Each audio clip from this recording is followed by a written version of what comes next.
Alors Romaneira, déjà le nom de Romaneira vient de Rosmanino, qui est la lavande en fait papillon qui pousse dans le coin. Et donc c'est devenu l'endroit où pousse le Rosmanino, qui est devenu avec par extension Romaneira.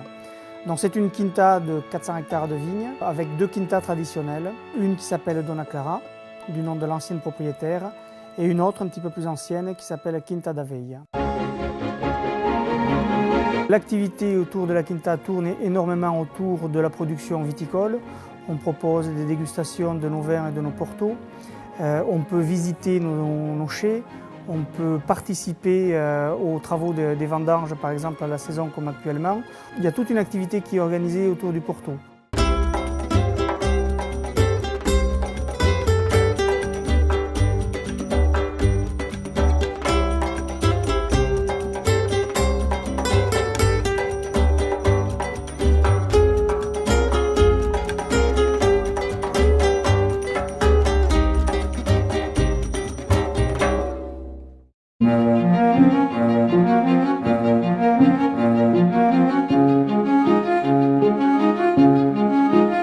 On a deux quintas différentes, donc Donna Clara qui est décorée d'une façon un petit peu plus traditionnelle que Quinta da Veia. C'est vrai que par exemple à Donna Clara, on est dans un salon traditionnel, style portugais avec un zeste de style anglais. Chaque salon est décoré de façon très différente avec des objets qui racontent chacun une histoire en fait, et qui ont été chinés au fil des voyages du propriétaire Thierry Tessier.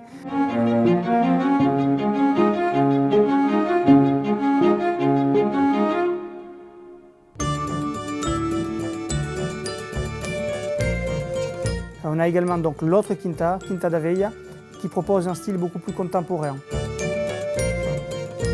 En fait, des collections privées, d'artistes privés, et qui est beaucoup plus contemporain, exotique, avec un salon des voyages, qui s'inspire donc plus de l'Amazonie et du Brésil.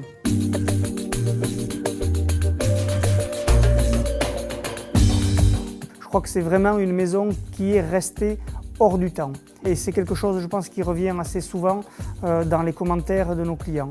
Ces mots hors du temps, espace, saveur, parce qu'on propose une cuisine également, originalité du concept. Ce n'est pas un service hôtelier traditionnel, ça se vit vraiment au rythme d'une maison.